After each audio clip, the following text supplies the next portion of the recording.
পাপিয়া মুটকি মুটকির কথা শুনে আসলাম। সে বলল প্রবাসীরা কে ভোট দিবে, প্রবাসীরা যদি ভোট নাই দিতে পারে আপনার প্রবাসী নেতা তারেক জিয়াকে এই দেশে নাগরিক হয়ে ভোট দিবে। বাংলাদেশে ইসলামিক নেতৃবৃন্দ ফাঁসিতে ঝুলছে যে দেশ, সেই দেশটার নাম হচ্ছে বাংলাদেশ। যেই দেশের জমিনে শহীদের রক্ত ঝরছে সেই দেশে ইসলাম প্রতিষ্ঠা হবে ইনশাআল্লাহ। এই জন্য ইসলামী ছাত্র শিবিরের কর্মীদেরকে আমরা বিশেষভাবে কাজ করার জন্য আহ্বান জানাবো। আমাদের লড়াইটা অনেক বড়। আমাদের লড়াই আওয়ামী লীগ না, আমাদের লড়াই বিএনপি না, আমাদের লড়াই শুধুমাত্র ভারত না, পুরো পৃথিবীর বিরুদ্ধে আমাদেরকে লড়াই করার জন্য প্রস্তুতি গ্রহণ করতে হবে। দেখেন, আজকে পৃথিবী যতদিন মুসলমানদের হাতে ছিল, মুসলমানরা পৃথিবীর নেতৃত্ব দিয়েছে, ততদিন পৃথিবী সুন্দরভাবে চলেছে। কিন্তু মুসলমানদের হাত থেকে যখন পৃথিবীর নেতৃত্ব চলে যায়, মুসলমানদের জ্ঞান বিজ্ঞান যখন ইউরোপের কর্ডোবা হয়ে ইউরোপে প্রবেশ করে, স্পেনের কর্ডোবা হয়ে ইউরোপে প্রবেশ করে, যখন ইউরোপের মানুষজন জ্ঞান বিজ্ঞান মুসলমানদের কাছ থেকে ধার করা জ্ঞান বিজ্ঞান শেখা শুরু করে, তারা যখন সমৃদ্ধ হয় মুসলমানদের জ্ঞান বিজ্ঞান দিয়ে, এরপরে তারা মূলত ঝাঁপিয়ে পড়ে মুসলিম বিশ্বের উপরে, আফ্রিকার উপরে তারা ঝাঁপাই পড়ছে। ইউরোপ, আফ্রিকা, লাতিন আমেরিকা সহ পুরো পৃথিবীকে তারা কলোনি বানায় ফেলছে। এতদিন মুসলমানের হাতে জ্ঞান বিজ্ঞান ছিল, পৃথিবীতে কোনো পারমাণবিক বোমা তৈরি হয় নাই, মুসলমানদের হাত থেকে গেছে, তখন কিন্তু এই যে পারমাণবিক বোমা বানানো শুরু হয়ে গেছে। আলহামদুলিল্লাহ রাব্বিল আলামিন, ওয়াসসালাতু ওয়াসসালামু আলা সাইয়্যিদিল মুরসালিন ওয়া আলা আলিহি ওয়া সাহবিহি আজমাইন। শহীদ কাফেলা প্রাণপ্রিয় সংগঠন বাংলাদেশ ইসলামী ছাত্র শিবির, ইসলামী ছাত্র শিবিরের গুরুত্বপূর্ণ শাখা পঞ্চগড় জেলা শাখা কর্তৃক আয়োজিত আজকের ঈদ পুনর্মিলন অনুষ্ঠানে উপস্থিত রয়েছেন বাংলাদেশ জামাতে ইসলামী পঞ্চগড় জেলা শাখার সম্মানিত আমির জনাব ইকবাল হোসেন, উপস্থিত রয়েছেন ইসলামী ছাত্র শিবিরের পঞ্চগড় জেলা শাখার সভাপতি জুলফিকার ভাই, উপস্থিত সাবেক সভাপতিবৃন্দ, সাবেক কার্যকরী পরিষদের সদস্যবৃন্দ এবং আজকের প্রোগ্রামে উপবিষ্ট প্রিয় ভাইরা, আসসালামু আলাইকুম ওয়া রাহমাতুল্লাহ। আলহামদুলিল্লাহ, অসংখ্য রক্তের বিনিময়ে 2024 সালে একটি মুক্ত বাংলাদেশে আমরা আজকে আমাদের ঈদ পুনর্মিলনী অনুষ্ঠানে সম্পৃক্ত হতে পেরেছি। জুলাই বিপ্লবের পরে বাংলাদেশে যেন একটা নতুন সংস্কৃতি চালু হয়েছে। আগেও আমরা ঈদ করতাম, কিন্তু ঈদে যেন এত আনন্দ ছিল না। আলহামদুলিল্লাহ, জুলাই বিপ্লবের পরে আমরা দেখতে পাচ্ছি যে সাধারণ মানুষদের মাঝে ঈদ মানে যে একটা আনন্দ, এই আনন্দটা মূলত আমরা রিয়েল আনন্দটাই দেখতে পাচ্ছি। আলহামদুলিল্লাহ, ইতিপূর্বে বিগত 16 বছর যারা ক্ষমতায় ছিল তারা আমাদেরকে নানাভাবে দমন করার চেষ্টা করছে, আমাদেরকে কোনো জায়গায় প্রকাশ্যে রাজপথে মিটিং মিছিল করতে দেওয়া পর্যন্ত আমাদেরকে করতে দেওয়া হয় নাই। আমাদের প্রত্যেকটা অফিস বন্ধ ছিল, নানাভাবে আমাদেরকে দমন করার চেষ্টা করা হয়েছে। তারা কি আমাদেরকে দমন করতে পারছে? আলহামদুলিল্লাহ পারে নাই। গত বছরে এই পঞ্চগড়ে এই 7টি ডিসিতে আসছিলাম, তখন আমরা বলছিলাম যে বাংলাদেশ মুক্ত হবে ইনশাআল্লাহ যদি কোনো শক্তি বাংলাদেশকে মুক্ত করতে পারে, সেই শক্তির নাম হচ্ছে বাংলাদেশ ইসলামী ছাত্র শিবির। আলহামদুলিল্লাহ, আল্লাহ তাআলা আমাদেরকে একটা মুক্ত বাংলাদেশে চলাচল করার তৌফিক দান করেছে। জুলাই বিপ্লব অসংখ্য শহীদের রক্তের বিনিময়ে আমরা পেয়েছি। আজকে আমরা আনন্দ করতেছি, কিন্তু অসংখ্য পরিবারে সন্তান হারানোর বেদনা আমরা দেখতে পাচ্ছি, ভাই হারানোর বেদনা, বোন হারানোর বেদনা, বাবা হারানোর কান্না আমরা দেখতে পাচ্ছি। এই শহীদের রক্তের বিনিময়ে আমরা মূলত এই বাংলাদেশ মুক্ত করেছি। আমরা ওই সময় পলিটিক্যাল, হয়তো অনেকের মনে হইতো যে আমরা একটা পলিটিক্যাল বক্তব্য দিচ্ছি যে পরিবর্তনটা করবে ইসলামী ছাত্র শিবির।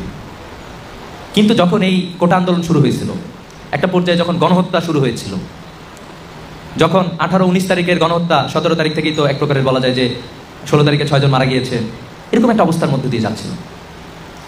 18 তারিখে যখন কোথাও মানে ওইভাবে সমন্বয়কদের পাওয়া যাচ্ছিল, 19 তারিখে যখন প্রায় সবকিছু নিস্তব্ধ হয়ে আছে, সবাই যেন তাকাই ছিল কোনো একটা দিকে।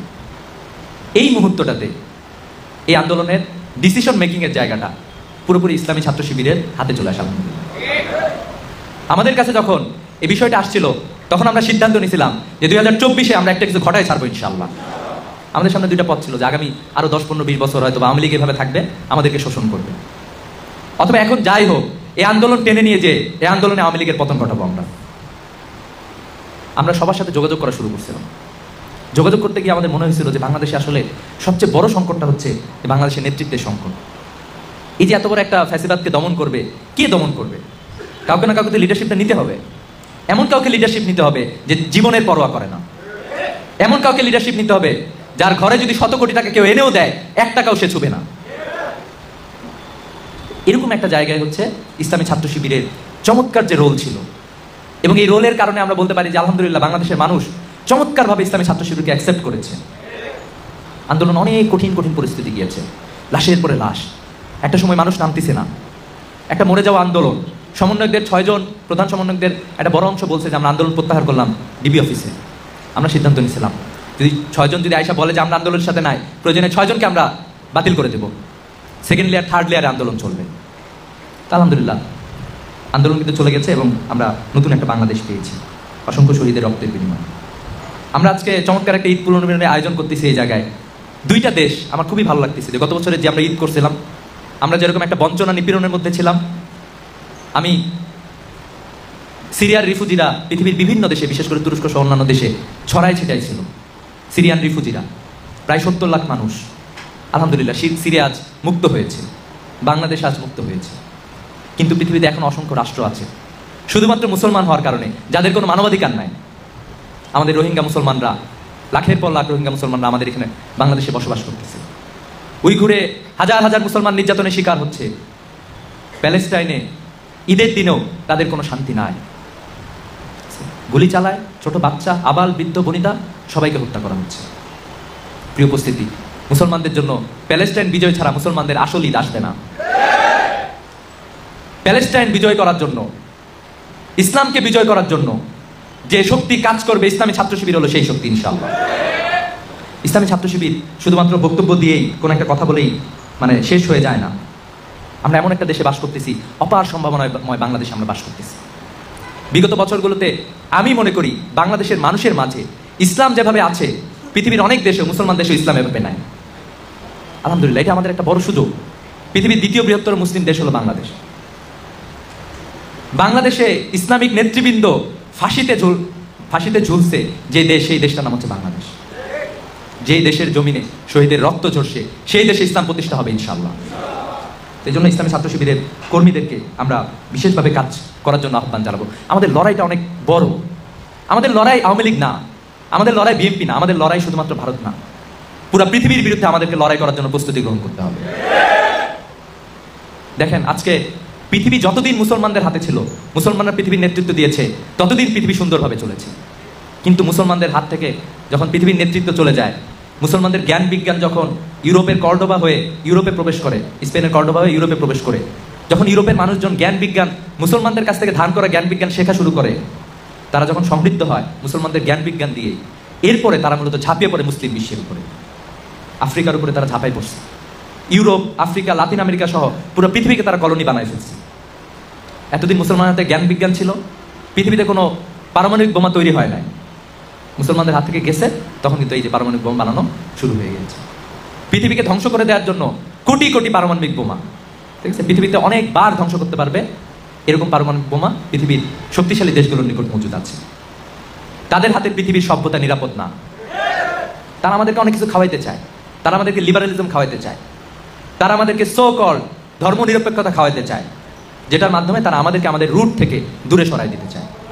এবং আমরা এটা দেখতে পাচ্ছি, একজন ভাই একটু জবাব দেবেন, আমরা দেখতে পাচ্ছি যে আমাদেরও কিছু ভাই তাদের আইডিওলজির দ্বারা ইনফ্লুয়েন্সড হয়ে যাচ্ছে।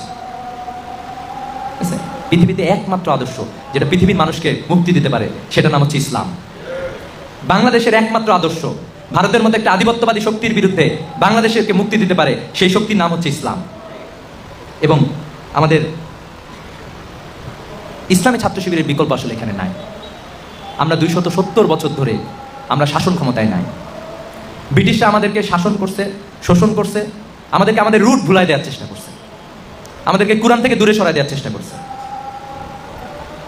তারা লড়াইটা করছে, কালচারাল লড়াই করছে। আমাদের যারা পূর্বপুরুষ ছিল তারাও সমস্ত শক্তি সামর্থ্য দিয়ে এই লড়াইটা লড়ে গিয়েছে। আমি 60-এর দশকের কথা বলতেছিলাম, যখন মূলত একে একে বিশ্ববিদ্যালয় প্রতিষ্ঠা হয়েছিল, বিশ্ববিদ্যালয়ে সবাই পড়াশোনা করতেছিল, পড়াশোনা করতে গিয়ে এক একজন করে নাস্তিক বের হচ্ছিল। তারা বাংলাদেশে ওই সোশিয়ালিজম, ক্যাপিটালিজম, সোশিয়ালিজম, এরপরে কমিউনিজম তারা প্রতিষ্ঠা করতে চাইছিল। 60-এর দশকের বড় বড় সাহিত্যিকরা সিদ্ধান্ত নিয়েছিল যে আমরা এই বস্তা পচা প্রজন্ম আমাদের টার্গেট না, আমরা পরের প্রজন্মকে টার্গেট করব। দেখবেন যে কবি ফরুক সহ অসংখ্য কবিরা তাদের শেষ জীবনে 70-এর দশকে তারা যত লেখা আছে অধিকাংশই ছিল শিশুদেরকে নিয়ে, অধিকাংশই ছিল তরুণদেরকে নিয়ে।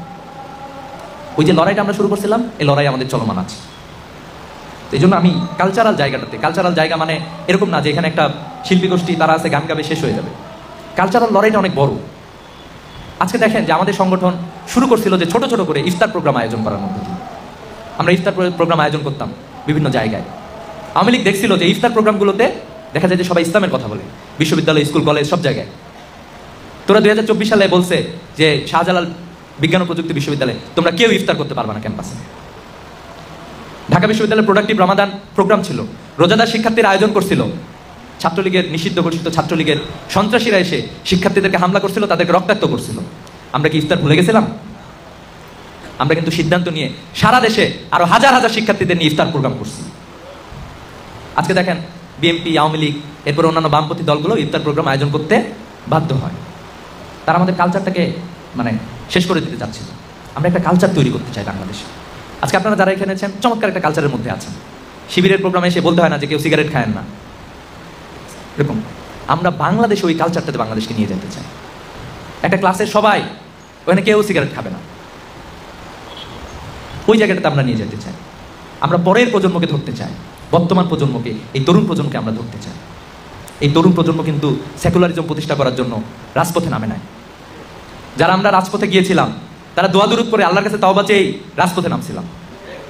যে কোনো একটা ছেলে, একটা মেয়ে, তাকে গিয়ে বলবেন যে কেন রাজপথে নামছিলাম, সব এটাই অ্যান্সার দেবে। এই জন্য ইনসাফের বাংলাদেশ একমাত্র ইসলাম দ্বারাই সম্ভব। এই জন্য আমি আপনাদেরকে উদাত্ত আহ্বান জানাবো, আমাদেরকে অনেক অনেক কাজ করতে হবে। 2025 মূলত একটা সম্ভাবনা তৈরি করেছে। 2025-এ বসে থাকার কোনো সুযোগ নাই। এখানে অসংখ্য সভাপতি ভাইরা বক্তব্য দিয়ে গিয়েছেন। এক একজনের বক্তব্য এক এক জায়গায়, এক এক ডাইমেনশন থেকে, এক একজন এক এক জায়গায় রোল প্লে করছেন। এগুলো আমাদের জন্য অনুপ্রেরণা, এগুলোই আমাদের সম্পদ। এই ত্যাগ, এই স্যাক্রিফাইসের কারণে আজকে বাংলাদেশের আমরা এই জায়গায় বসে আছি। সবার কাছে নানা ধরনের চ্যালেঞ্জ ছিল। আমি মনে করি 2025 সালের মতো বছর বিগত কোনো সময় ইসলামী ছাত্র শিবিরের জন্য আসে না। আমি জানি না সামনের দিন কি হবে। এই 25-এর 100% সুযোগ ইসলামী ছাত্র শিবিরকে, কর্মীদেরকে কাজে লাগাতে হবে ইনশাল্লাহ। পারা যাবে না? পঞ্চগড়কে আমি আপনাদেরকে উদাত্ত আহ্বান জানাবো যে আপনারা এই জায়গাটাতে গড়ে তোলার চেষ্টা করবেন। কেউ কেউ বলে গিয়েছেন যে শিবির তো পলিটিক্যাল না। পলিটিক্যাল আসলে তো শিবির মোর দ্যান পলিটিক্যাল, পলিটিক্সের উপরে। যখন কেউ কোনো কিছু পারে না সেই সময়টাতে শিবির নেমে আসছে। This is the politics. বাংলাদেশে যদি আবারও কোনো সংকট আসে, ইসলামী ছাত্র শিবির সামনের দিকে থাকবে ইনশাআল্লাহ। আধিপত্যবাদী শক্তিরা, সাম্রাজ্যবাদী শক্তিরা আমাদেরকে দমন করে রাখতে চায়, আমাদের তরুণদেরকে ধ্বংস করে দিতে চায়, আমাদের চেতনাকে ধ্বংস করে দিতে চায়। আমাদের চেতনা, আমরা যেরকম রাস্তাঘাটে লড়াই করব, সেই সাথে কালচারাল জায়গাটাতে মানুষকে ভিতর থেকে পরিবর্তন করা। সোসাইটিতে থাকবা তুমি, সোসাইটিতে ইসলামের রুলস এর মধ্যে তোমাকে থাকতে হবে। আমরা যদি এই কালচারটাতে নিয়ে যেতে পারি, মানুষজন যাতে অর্গানিক্যালি তাকে ইসলাম পালন করতেই হবে, এরকম একটা জায়গায় নিয়ে যাওয়া দরকার। পারা যাবে না ইনশাল্লাহ? আল্লাহ আপনাদেরকে ইসলামের জন্য যে একটা চমৎকার সুযোগ তৈরি হয়েছে আমাদের জন্য, পঞ্চগড়ের এই ময়দানকে, বিশেষভাবে রংপুর অঞ্চল, এটা একটা সম্ভাবনার জায়গা, চমৎকার সম্ভাবনার জায়গা। এই সম্ভাবনা আপনারা কাজে লাগবেন সে প্রত্যাশা রেখে আগামীর বাংলাদেশ ইসলামী ছাত্র শিবিরের বাংলাদেশ ইনশাআল্লাহ। আমরা শুধু এটা বক্তব্যে বলতাম, আমাদের ভাইরা যখন বলতেন, আমরা যারা বলতাম অথবা যারা শুনতাম, আমরা কিন্তু সবাই আমাদের মাথা দিয়ে, অন্তর দিয়ে আমরা বলতাম যে আগামীর বাংলাদেশ হচ্ছে ইসলামী ছাত্র শিবির। জুলাই বিপ্লবের পরে এটাই প্রমাণিত হয়েছে, আগামীর বাংলাদেশ হচ্ছে ইসলামী ছাত্র শিবিরের বাংলাদেশ ইনশাআল্লাহ। আল্লাহ তাআলা আমাদেরকে সবাইকে যার যার জায়গা থেকে তৈরি হওয়ার, প্রস্তুতি গ্রহণ করার সুযোগ দান করুক। আপনাদের জন্য দোয়া করছি, আল্লাহ তাআলা আপনাদেরকে সবাইকে কবুল করুক। পঞ্চগড়ের ময়দানকে যাতে আমরা গড়ে তুলতে পারি সুন্দরভাবে, সে প্রত্যাশাকে শেষ করছি। সালাম।